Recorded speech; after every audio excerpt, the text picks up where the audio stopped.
Welcome to Sunrise JDS class 12 की chemistry का chapter 1 solution चल रहा है, जिसके कुछ टॉपिक आ चुके हैं और आज का टॉपिक है हमारा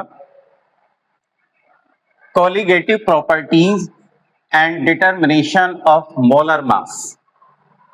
colligative properties and determination of molar mass.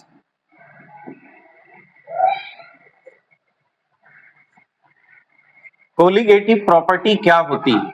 Colligative property वो प्रॉपर्टी होती है जो सॉल्यूशन में सोल्यूट के नंबर ऑफ पार्टिकल्स पर डिपेंड करती हैं।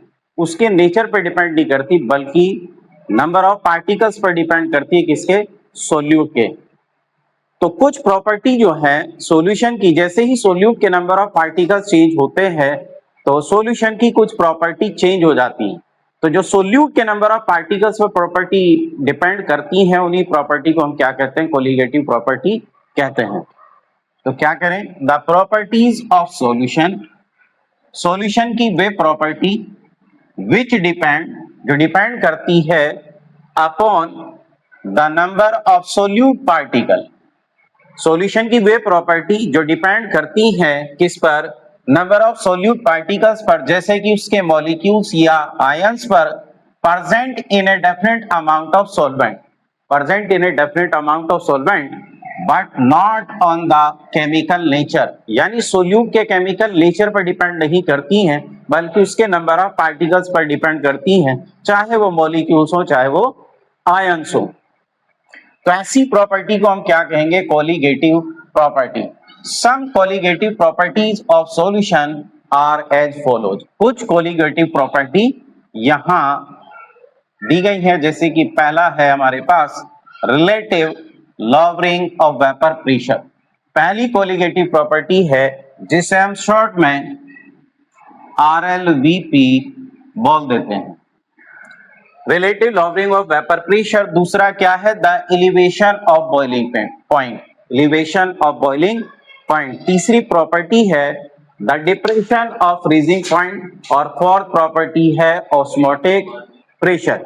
ये सारी प्रॉपर्टी सोल्यूट के नंबर ऑफ पार्टिकल्स पर डिपेंड करती हैं। जैसे ही नंबर ऑफ पार्टिकल्स सोल्यूट के चेंज होंगे, वैसे ही ये प्रॉपर्टी भी क्या हो जाएंगी? सॉल्यूशन की चेंज हो जाएंगी। इसलिए इन सब प्रॉपर्टी को कहा जाता है कोलिगेटिव प्रॉपर्टी। तो डिस्कस करते हैं सबसे पहली property, relative lowering of vapour pressure. Relative lowering of vapour pressure. Vapour pressure के बारे में हम पढ़ चुके हैं कि जब किसी क्लोज कंटेनर के अंदर हम एक वोलेटाइल कंपोनेंट्स को लेते हैं और उसे हीट करते हैं, तो हीट करने से क्या होता है? उसके जो सरफेस के मॉलिक्यूल्स होते हैं वो वेपर में कन्वर्ट होते हैं, और वेपर में एक लिमिट तक ही कन्वर्ट हो पाते हैं, और उसके बाद वो वापस लिक्विड में आना यानी कन्वर्ट होना शुरू हो जाते हैं। जैसे ही वो इकट्ठे होते हैं ऊपर, तो वो वापस लिक्विड में ही कन्वर्ट होना शुरू हो जाते हैं, यानी कंडेंस होना शुरू हो जाते हैं। तो rate of evaporation, rate of condensation के क्या हो जाएगा? जब इक्वल हो जाएगा, तो वेपर के मॉलिक्यूल्स के द्वारा लिक्विड के सरफेस पर जितना भी प्रेशर पड़ेगा या प्रेशर लगेगा या प्रेशर एक्सर्ट होगा, वही क्या कहलाएगा? वो कहलाएगा वेपर प्रेशर। तो वेपर प्रेशर जो है वो चेंज हो जाएगा सॉल्वेंट का वेपर प्रेशर जब हम नॉन वोलेटाइल सोल्यूट को डिसॉल्व करेंगे लिक्विड सॉल्वेंट में। लिक्विड सॉल्वेंट में मैं ऐड करूंगा non volatile non electrolyte solute को। इसके ऐड करने से क्या होगा? जो सॉल्वेंट का वेपर प्रेशर है वो घट जाएगा। वो क्यों घटेगा? वो इसलिए घटेगा क्योंकि जब मैं अकेला सॉल्वेंट को लेता हूं तो जो सरफेस होता है उसका, उस पर केवल सॉल्वेंट के मॉलिक्यूल्स होते हैं और वही वेपर में कन्वर्ट होते हैं और वेपर प्रेशर क्रिएट करते हैं। लेकिन जब मैं उसके अंदर नॉन वोलेटाइल सोल्यूट को ऐड करूंगा तो जो सरफेस है लिक्विड का, उसको नॉन वोलेटाइल सोल्यूट के मॉलिक्यूल्स भी ऑक्यूपाई करेंगे। तो इसका मीनिंग ये हुआ कि सॉल्वेंट के मॉलिक्यूल्स जब सॉल्यूशन बन जाएगा तो उस कंडीशन में सरफेस पर उनकी संख्या घट जाएगी, तो वेपर भी क्या होगी, कम बनेगी, और जब वेपर कम बनेगी तो उसका प्रेशर भी क्या आएगा, कम आएगा, वेपर प्रेशर कम आएगा। जितना भी वेपर प्रेशर डिक्रीज हुआ है उस वेपर प्रेशर को हम क्या कहेंगे, लॉवरिंग ऑफ वेपर प्रेशर कहेंगे।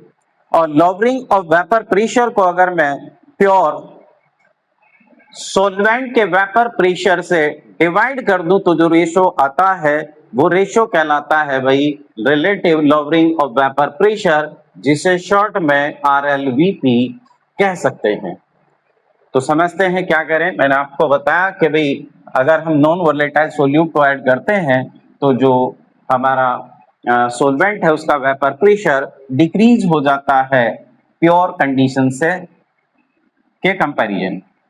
When a non-volatile solute is dissolved in a liquid, क्या करें, जब एक नॉन वोलेटाइल सोल्यूट को हम डिसोल्व कर रहे हैं किसके अंदर, लिक्विड यानी वोलेटाइल के अंदर, तो क्या होता है, the tendency of its molecule to leave the surface is reduced due to the non volatile solute occupying some of its surface area.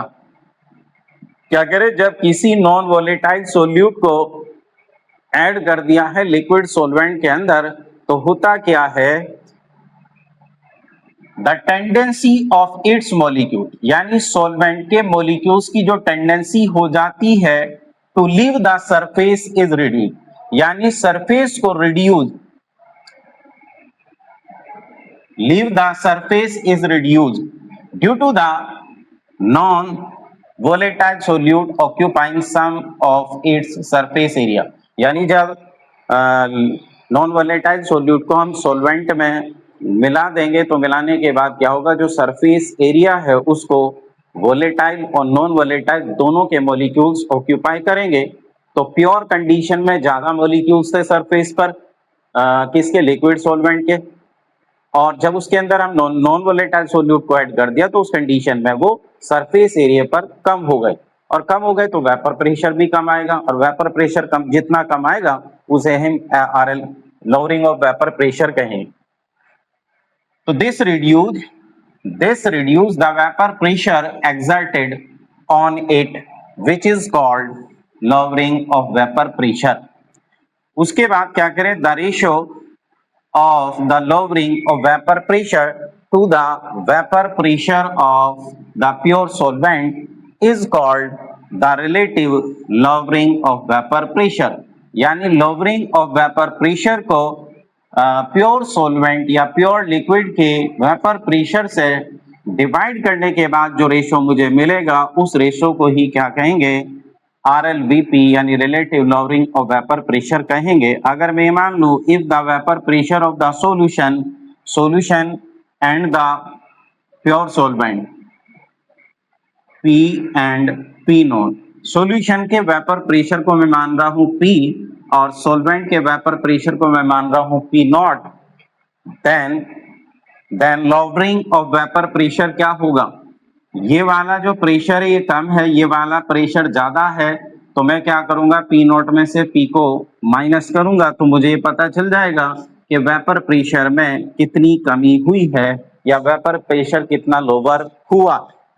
अब ये जो लोअरिंग ऑफ वेपर प्रेशर है इसे ही डिवाइड कर दें हम किससे, P नॉट से, तो P नॉट से डिवाइड करने के बाद जो वैल्यू मिलेगी ये कहलाएगी relative lowering of vapour pressure. तो आपको समझ में आया होगा कि relative lowering of vapour pressure क्या है। नॉन वोलेटाइल सोल्यूट के मिला देने से जो हमारा लिक्विड सॉल्वेंट था उसका वेपर प्रेशर प्योर कंडीशन से कम आता है, और कम आने की वजह यह है कि जब नॉन वोलेटाइल सोल्यूट को मिक्स किया जाता है तो उसके मॉलिक्यूल्स भी सरफेस एरिया जो है लिक्विड का उसको ऑक्यूपाई कर लेते हैं। तो पहले के कंपैरिजन में लिक्विड सॉल्वेंट के मॉलिक्यूल सरफेस पे कम होते हैं, वो वेपर में कम जाते हैं, तो वेपर प्रेशर क्या हो जाता है, डिक्रीज हो जाता है। अब चलते हैं, अब इसके बाद ये तो हो गया RLVP। अब हम समझते हैं determination of molar mass of solute, यानी RLVP के थ्रू या इसके बेस पर हम नॉन वोलेटाइल सोल्यूट का मोलर मास या मोलिकुलर मास कैसे कैलकुलेट कर सकते हैं। अब टॉपिक क्या हमारे सामने, determination of molecular mass of solute on the basis of relative lowering of vapour pressure.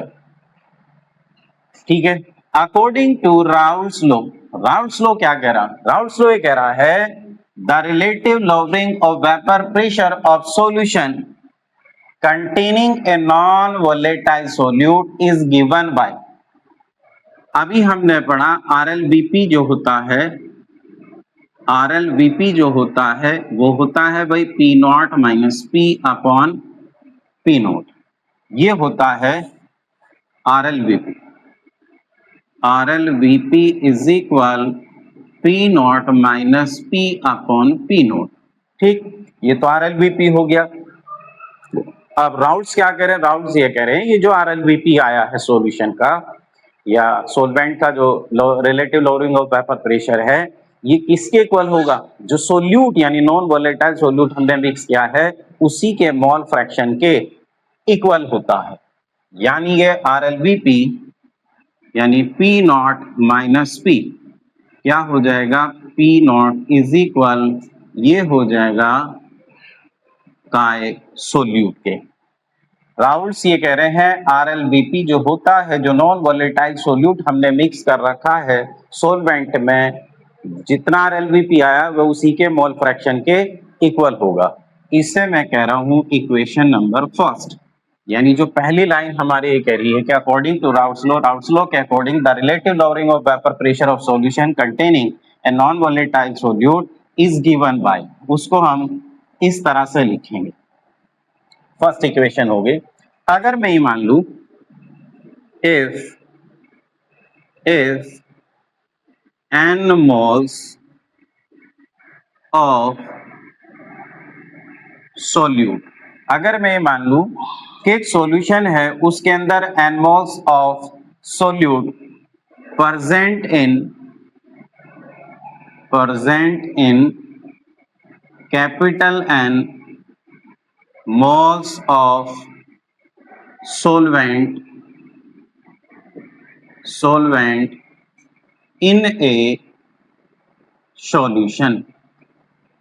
अगर हम ये मान लें कि n moles of solute dissolve कर दिए हैं या प्रेजेंट है किसके अंदर, n moles of solute के अंदर, तो मोल फ्रैक्शन क्या हो जाएगा सोल्यूट का, मोल फ्रैक्शन ये हो जाएगा मोल फ्रैक्शन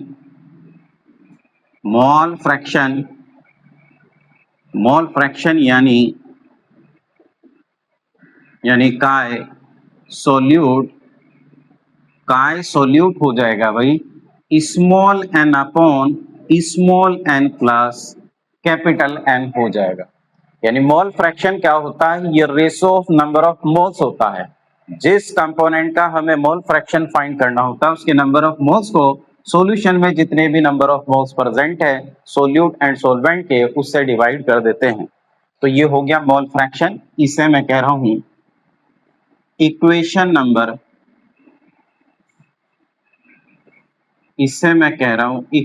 नंबर सेकंड। ये फर्स्ट इक्वेशन हो गई, ये हो गई हमारी second equation. Suppose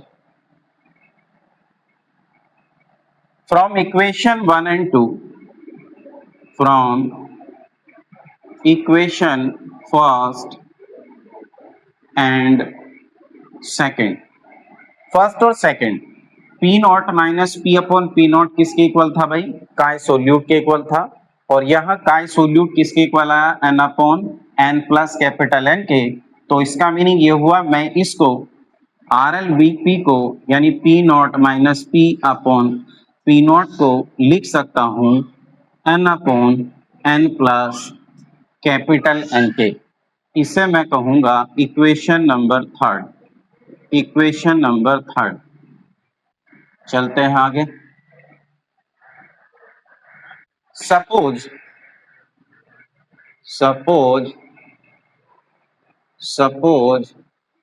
small w जो है, small w mass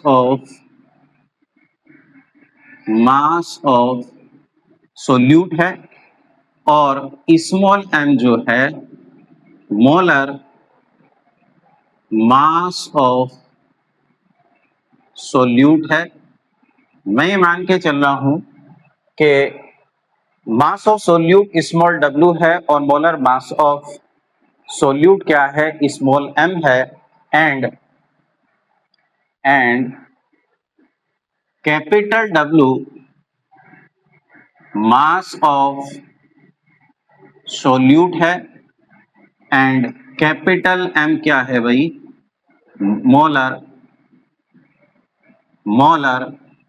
mass of solvent, molar mass of solvent.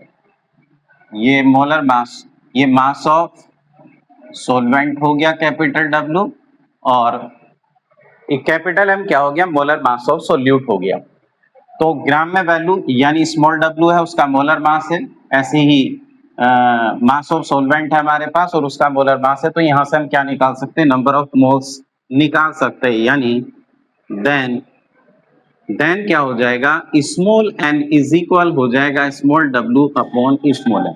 यानी किसी कंपोनेंट के अगर हमें नंबर ऑफ मोल्स निकालने होते हैं तो उसकी ग्राम में वैल्यू को उसके मोलर मास या मोलिकुलर मास से क्या कर देते हैं, divide.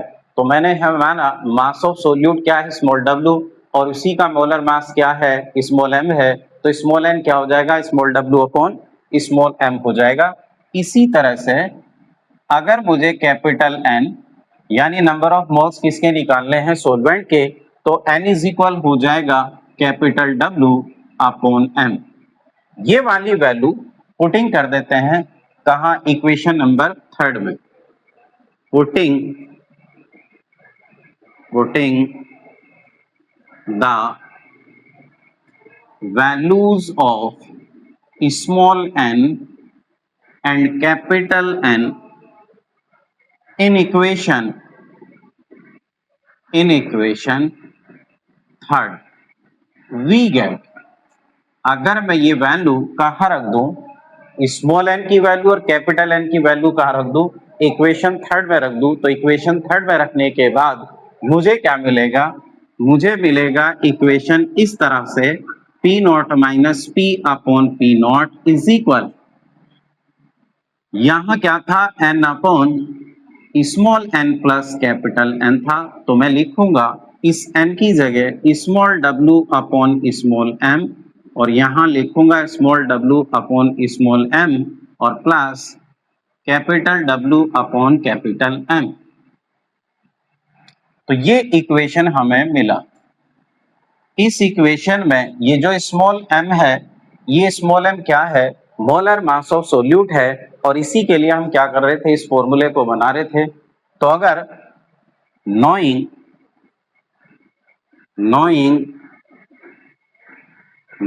RLVP,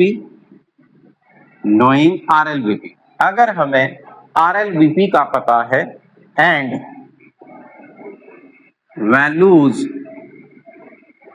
values of small w, capital W and capital M, then the molecular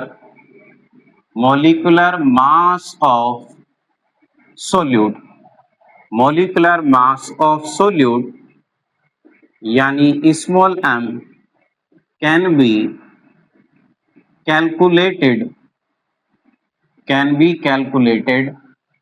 by above equation, यानी ये वाली जो इक्वेशन है इसमें अगर हमारे पास RLVP है और हमारे पास स्मॉल w है, हमारे पास कैपिटल W है और कैपिटल M की वैल्यूज है, अगर ये वैल्यूज हम यहाँ पुट कर देंगे इस इक्वेशन में तो हमें क्या मिल जाएगा, सोल्यूट का मोलर मास या मोलिकुलर मास मिल जाएगा। एक बार फिर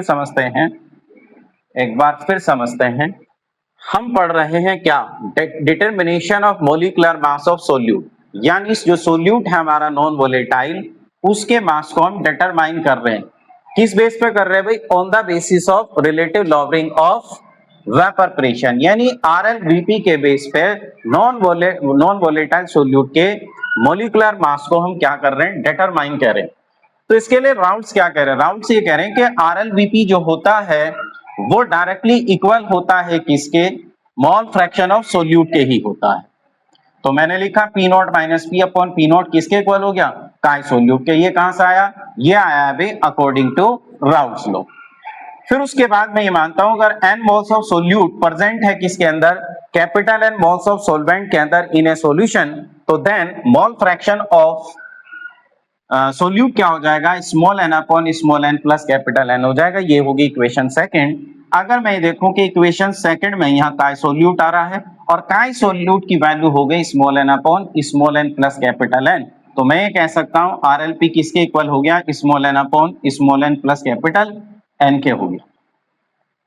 इसके बाद सब मैंने ये माना कि स्मॉल w जो है मास है किसका, सोल्यूट का, और स्मॉल m क्या है, उसका मोलर मास या मोलिकुलर मास है, और कैपिटल W क्या, मास ऑफ सोल्वेंट है, और कैपिटल M क्या है, मोलर मास ऑफ सोल्वेंट है।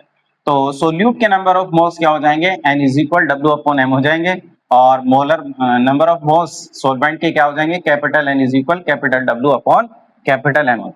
ये वाली वैल्यू हम इक्वेशन थर्ड में पुट करते हैं तो हमें इक्वेशन कुछ इस तरह से मिलती है। इस इक्वेशन में अगर मुझे RLVP यानी ये वाली वैल्यू पता है, मुझे स्मॉल w पता है, मुझे कैपिटल W और कैपिटल M की वैल्यू पता है, तो मैं यहां से क्या निकाल सकता हूं, स्मॉल m को फाइंड कर सकता हूं। तो ये आपको समझ में आ गया होगा। अब आगे चलते हैं, आगे टॉपिक है हमारे पास, अगर कोई बहुत ज्यादा डाइल्यूट सॉल्यूशन है, वेरी डाइल्यूट सॉल्यूशन है, तो उसके लिए क्या, if the solution is very dilute, अगर सॉल्यूशन बहुत ज्यादा डाइल्यूट है तो इसका मीनिंग ये हुआ the amount of solute is much less as compared to that of the solvent, यानी सोलवेंट के कंपैरिजन में सोल्यूट का मास जो है सॉल्यूशन के अंदर बहुत कम है। तो इस कंडीशन में जो हमारा स्मॉल n है, यानी सोल्यूट के नंबर ऑफ मोल जो है वो सोलवेंट के नंबर ऑफ मोल से बहुत कम हो जाएंगे। तो हम ये कह सकते हैं कैपिटल N प्लस n की जो वैल्यू है वो n के ही इक्वल होगी। इन दिस सिचुएशन, इस सिचुएशन में, in this situation, in this situation, equation third, equation third, इस सिचुएशन में जो इक्वेशन थर्ड है वो कुछ इस तरह से हो जाएगी, P not minus P upon P not is equal small n upon capital N हो जाएगी। क्योंकि मैंने अभी क्या लिखा था, अभी लिखा था आपके सामने है P not minus P upon P not जो था वो small n plus capital N के इक्वल था। ठीक है, तो हम ये कह रहे हैं कि जो small n plus capital N की वैल्यू है वो क्या है, वो n के इक्वल ही है। तो हम क्या करेंगे, यहाँ P not minus P upon P not is equal क्या कर देंगे, small n upon capital N कर देंगे। तो वेरी डाइल्यूट सॉल्यूशन के लिए जो इक्वेशन है हमारा वो कुछ इस तरह का हो जाएगा।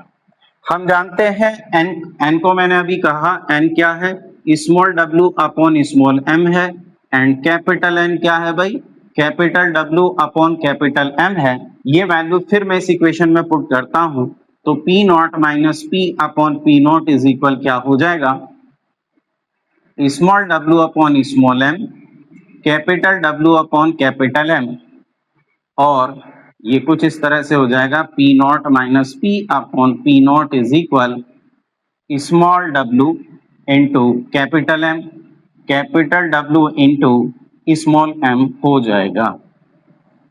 इस इक्वेशन से भी हम क्या निकाल सकते हैं, इस स्मॉल m को फाइंड कर सकते हैं। उसके लिए क्या जरूरी है, उसके लिए जरूरी है हमारे पास RLVP का होना, स्मॉल w का होना, कैपिटल M का होना, कैपिटल W का। अगर ये वैल्यू मुझे पता है तो इस इक्वेशन में मैं वैल्यू पुट कर दूंगा और क्या आ जाएगा, मोलर मास ऑफ सोल्यूट यानी मोलिकुलर मास ऑफ सोल्यूट आ जाएगा। चलते हैं अभी एक दो न्यूमेरिकल्स देखते हैं RLVP से रिलेटेड ही। तो पहला न्यूमेरिकल्स है, ये हमारी NCERT का 1.16 क्वेश्चन है। The vapour pressure of pure benzene, the vapour pressure of pure benzene at a certain temperature, एक सर्टेन टेम्परेचर पर बेंजीन, प्योर बेंजीन का जो वेपर प्रेशर है वो कितना है 0.850 बार। इसी तरह से ए नॉन वोलेटाइल सोल्यूट, यानी non volatile solute and non electrolyte solid, non volatile non electrolyte solid को जिसका वेट है 0.5 ग्राम, उसको ऐड कर दिया है भाई किसके अंदर 39 ग्राम ऑफ बेंजीन के अंदर, जिसका मोलर मास 78 ग्राम पर मोल है, तो vapour pressure of the solution क्या हो जाता है 0.845 बार हो जाता है।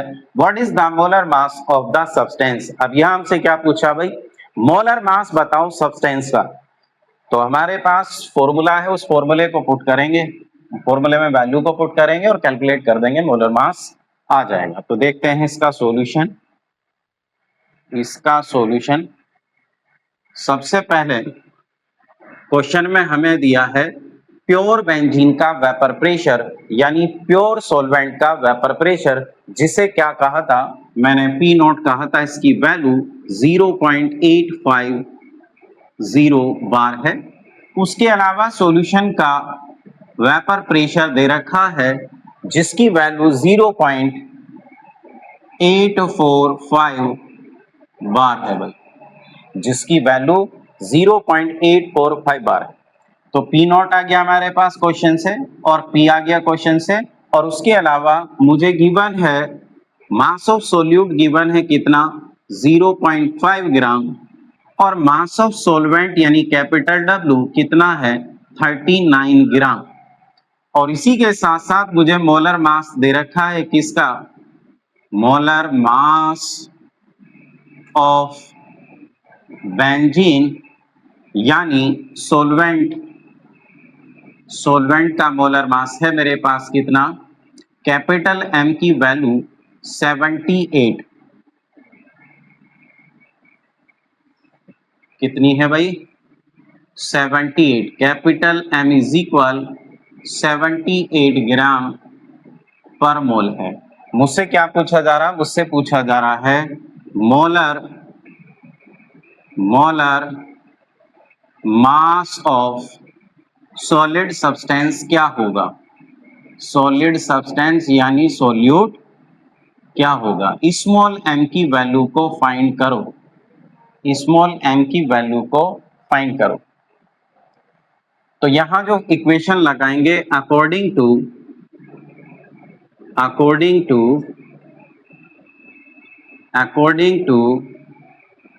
Raoult's law for dilute solution, क्या इक्वेशन लगेगी, ये लगेगी भाई P naught minus P upon P naught is equal हो जाएगा एन अपॉन कैपिटल एन, और इसे क्या लिख सकते हैं हम, इसे लिख सकते हैं small W upon small M, और इसे लिखेंगे भाई capital W upon capital M, और करके मैं इसे लिख सकता हूँ P naught minus P upon P naught is equal क्या हो जाएगा small W into capital M और upon capital W into small M. मेरे पास पी नॉट है, पी भी है, स्मॉल डब्ल्यू है मेरे पास, कैपिटल डब्ल्यू है मेरे पास और कैपिटल एम है, मुझे फाइंड करना है स्मॉल एम। तो यहाँ हम वैल्यू को कर देते हैं पुट। तो नेक्स्ट पेज की ओर चलते हैं। पी नॉट है मेरे पास 0.850 माइनस 845 और अपॉन में 0.850 इज इक्वल स्मॉल डब्ल्यू था भाई, प्रीवियस पेज पर हम देखते हैं स्मॉल डब्ल्यू कितना था, स्मॉल डब्ल्यू है हमारे पास 0.5, कैपिटल डब्ल्यू है हमारे पास 39 और कैपिटल एम है हमारे पास 78। 0.5 यहाँ लिखेंगे स्मॉल डब्ल्यू और 78 क्या है भाई, मोलर मास है किसका, सोलवेंट का यानी बेंजीन का। उसके अलावा कैपिटल डब्ल्यू कितना है, कैपिटल डब्ल्यू की वैल्यू है 39 और मुझे स्मॉल एम करना है भाई फाइंड। इसमें से मैं इसको माइनस करूंगा तो वैल्यू आएगी 0.005 अपॉन में 0.850 इज इक्वल 39 से 78 को 2 बार डिवाइड कर देंगे और 2 की मल्टीप्लाई जब 0.5 में होगी तो ये 1.0 अपॉन हो जाएगा स्मॉल m। इस डेसिमल से आप डेसिमल को हटा दो तो यहाँ 5/850 इज इक्वल हो गया भाई 1/m। 5 1 जा 5 और इसे डिवाइड करेंगे तो 170 आ जाएगा। तो इसका मीनिंग हुआ स्मॉल m इज इक्वल आ गया 170 ग्राम पर मोल। तो ये आ गया भाई molar mass of solid substance यानी सोल्यूट। चलते हैं नेक्स्ट न्यूमेरिकल की ओर। नेक्स्ट न्यूमेरिकल है ये आपकी पहले ही चैप्टर के सॉल्यूशन के एक्सरसाइज का 18 क्वेश्चन है। इसमें क्या कैलकुलेट करवा रहा है, calculate the mass of non volatile solute. Non volatile solute के मास को फाइंड करवा रहा है यानी स्मॉल w की वैल्यू फाइंड करनी है भाई। अब हमें स्मॉल m नहीं निकालना बल्कि हमें निकालना है स्मॉल w। इसमें क्या दे रखा भाई, मोलर मास दे रखा 40 ग्राम पर मोल which should be dissolved in 114 gram obtained to reduce its vapor pressure to 80%। क्या कह रहे हैं, नॉन वोलेटाइल सोल्यूट को जिसका मोलर मास 40 ग्राम पर मोल है उसको डिसोल्व करते हैं भाई किसके अंदर, 114 ग्राम ऑक्टेन के अंदर। तो क्या हो जाता है, ऑक्टेन का वेपर प्रेशर 80% तक रिड्यूस हो जाता है। अगर मैं ये मान लूं कि शुरू में प्योर कंडीशन में वेपर प्रेशर 100 था तो सॉल्यूशन बनने के बाद वेपर प्रेशर कितना हो जाता है भाई, 80 हो जाता है। तो करते हैं सॉल्यूशन करते हैं। क्वेश्चन में हमारे पास गिवन है भाई स्मॉल m कितना है, 40 ग्राम पर मोल। स्मॉल w मुझे क्या करना है भाई, फाइंड करना है नॉन वोलेटाइल सोल्यूट का मास यानी mass of non volatile solute को करना है भाई फाइंड।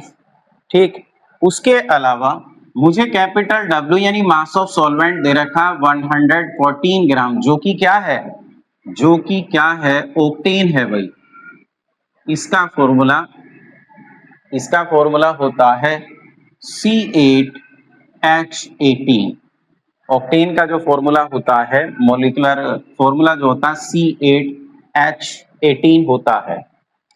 अब वेपर प्रेशर इन्होंने कहा कि 80% तक कम हो गया, रिड्यूस हो गया, यानी अब 80% है सॉल्यूशन बनने के बाद।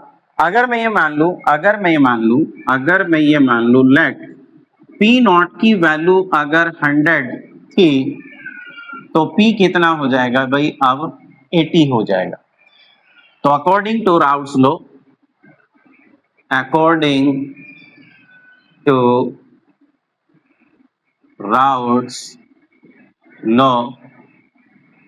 लॉ के अकॉर्डिंग क्या हो जाएगा, P not minus P upon P not is equal हो जाएगा small n upon small n plus capital N हो जाएगा।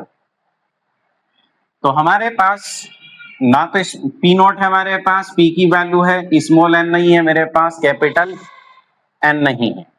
तो हम क्या करेंगे, यहां निकाल लेंगे सबसे पहले स्मॉल n इज इक्वल होता है small w upon small m। तो w तो मुझे फाइंड ही करना है तो w तो ऐसे ही रहेगा और इसका मोलर मास कितना है भाई 40, तो यहां मैं रख लूंगा 40 और कैपिटल N क्या हो जाएगा भाई, capital W upon capital M हो जाएगा। तो कैपिटल W कितना 114 ग्राम है और मोलर मास कितना होगा ऑक्टेन का, जो कि क्वेश्चन में हमें गिवन नहीं है, हमें खुद निकालना पड़ेगा। अगर मैं मोलर मास निकालूंगा तो वो 114 ग्राम ही आएगा। इस फॉर्मूले के अकॉर्डिंग अगर मैं मोलिकुलर मास निकालूंगा सॉल्वेंट का वो 114 ग्राम पर मोल ही आएगा। मैं इसको इससे कैलकुलेट कर देता हूं तो वैल्यू कितनी आएगी 1, यानी स्मॉल w आ गया हमारे पास, कैपिटल N आ गया, small n and capital N दोनों आ गए। अब इसमें रख देते हैं वैल्यू, यहां रख देंगे 100 यहां रख देंगे 80, यहां रख देंगे 100 और इज इक्वल यहां लिखेंगे भाई स्मॉल w अपॉन 40, यहां लिखेंगे स्मॉल w अपॉन 40 और प्लस 1 हो जाएगा। यहां कर लेते हैं इसे कैलकुलेट। 100 में से 80 माइनस होंगे तो यहां बचेगा 20 अपॉन क्या हो जाएगा भाई 100 और इज इक्वल w अपॉन 40 और ये हो जाएगा यहाँ 40 आप एलसीएम ले लें तो w प्लस हो जाएगा 40, इस 40 से ये वाला 40 कैंसिल हो जाएगा, यानी 1/5 इज इक्वल हो जाएगा w upon w plus 40, w plus 40 is equal इसकी मल्टीप्लाई इधर कर लेते हैं, इसकी मल्टीप्लाई इधर तो ये हो जाएगा 5w और 40 is equal 5w minus w तो 40 इज इक्वल 4w और w आ गया भाई 40 अपॉन 4 यानी 10 ग्राम। यहाँ वैल्यू कितनी आई भाई, यहाँ वैल्यू आई भाई 10 ग्राम। तो अगर हम एक नॉन वोलेटाइल सोल्यूट जिसका मोलर मास 40 ग्राम पर मोल है उसे डिसॉल्व कर देते हैं किसके अंदर 114 ग्राम ऑफ ऑक्टेन के अंदर, तो इसका वेपर प्रेशर क्या हो जाता है, रिड्यूस हो जाता है 80% तक। तो हमने कितना नॉन वोलेटाइल सोल्यूट को मिक्स करा था तो उसकी वैल्यू कितनी आई भाई, यहाँ 10 ग्राम वैल्यू आई। ठीक है भाई, तो आज हमने कोलिगेटिव प्रॉपर्टी का जो पहला टॉपिक है RLVP यानी relative lowering of vapour pressure उसको समझा और उसके जरिए हम किसी सोल्यूट के मोलर मास को कैसे फाइंड कर सकते हैं ये समझा और उसके बाद उससे ही रिलेटेड कुछ न्यूमेरिकल्स को हमने यहाँ करा। आई होप ये क्वेश्चन आपको बहुत अच्छे से समझ में आए होंगे। आप इसी तरह से हमारे साथ जुड़े रहें और अपनी स्टडी को लगातार करते रहें हमारे वीडियो के माध्यम से, और वीडियो को लाइक करें, शेयर करें, सब्सक्राइब करें और अपने दोस्तों को भी शेयर करें। That's all of it.